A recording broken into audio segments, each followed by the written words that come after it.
Cat's Eyes Part 2 is a strange and frightening horror story, and when the eyes of cats chase you and you do not know what they want from you, they approach you quietly and you do not know what they want from you, although you do not like them, but what will you do? They follow you and love your approach, so whatever you do to get away from them, they follow you.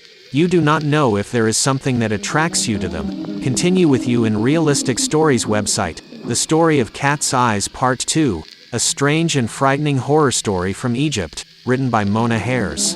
At that time, the old woman called me late at night, to tell me of the death of one of them and that she wanted me to bring with her the washing and shrouding of the deceased. At 8 o'clock in the morning, I was tense and afraid. There were many thoughts in my head crowding.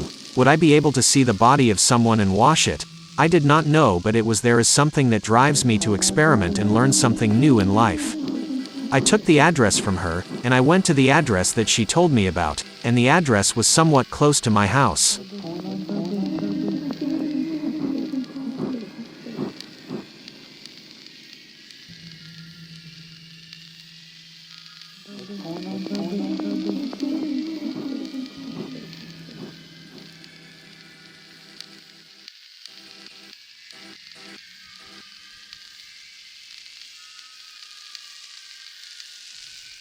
"Do not make the dead wait," she said to me while looking into my eyes in a strange way. "There is something that you must know well. Do not divulge a dead secret no matter what you see. The dead have a sanctity that you must preserve, so do not speak no matter what you see." I shook my head and did not respond to it, but I felt great tension. I entered through the door, and there were not many people, but there were only 3 women, and there were some men in the house. I was amazed that the house was empty of people in case of death.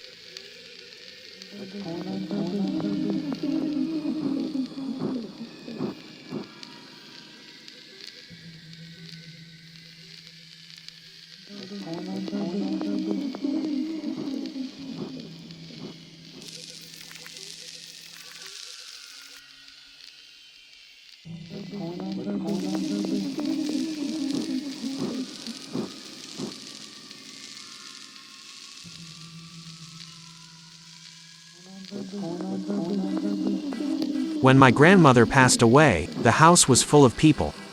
They asked her to buy it while she was coming, or she was bringing the shroud, I don't know, but my heart was racing very fast. She looked at me before entering the dead lady and said to me, "Do not be afraid and do not panic. No matter what you see, you will receive a great reward from God, my daughter."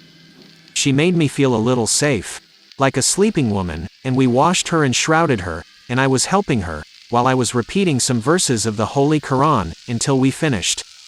I don't know, I felt that the dead woman was holding my hand and smiling.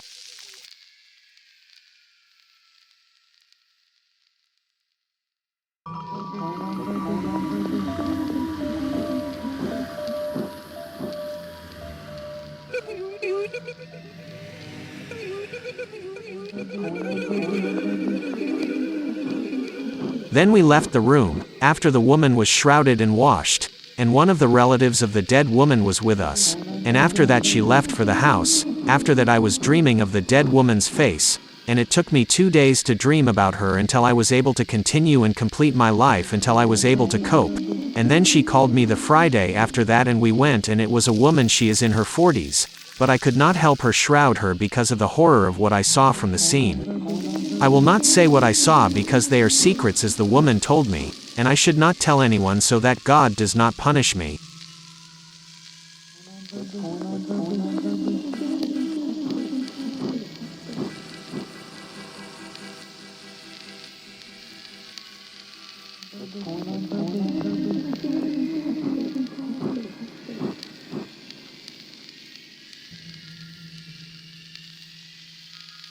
I left and did not speak and did not say a single word in reality, except that I could not. The woman did not say anything but let me leave, and she left crying hysterically, not imagining what I saw. And will this be our end?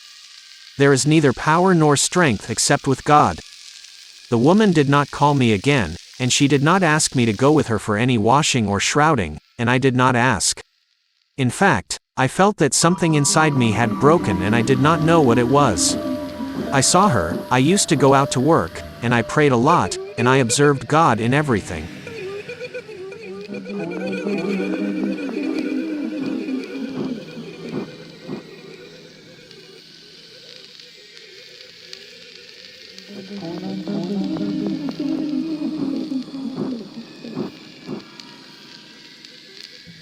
The situation lasted for 6 months, and I was in the same situation every day, persevering in my prayers, and one day I was feeling tense, anxious, and distressed about life.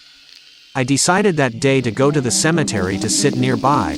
I went to one in the morning. I entered the nearby cemeteries. There was no guard. I did not know. I sat on one of the graves. I do not know who it was for. There was a small cat sitting next to the cemetery. It looked at me for a long time as if it knew me.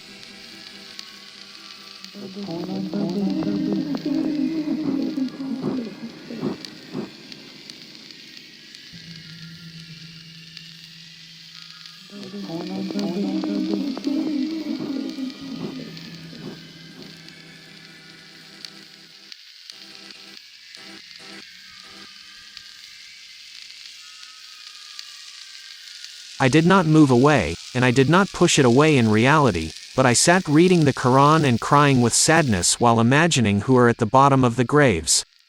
They cannot do anything, and we still have the opportunity, but we miss it. I do not want to leave the cemetery.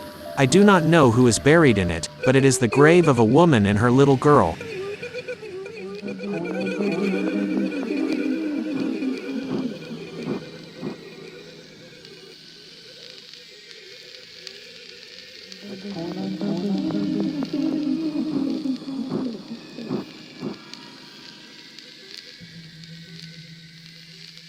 The situation continued for a week. I found myself taking my feet to that cemetery. I sat reading the Quran and crying as if I knew her. On the same day, I dreamed of the same woman who came. The first old woman shrouded her, and she started crying in a dream and embracing me and thanking me because she needed someone to read the Quran for her, so she had no one. I know why, but there is always something that drives me to do so, but there are strange things happening that have no meaning.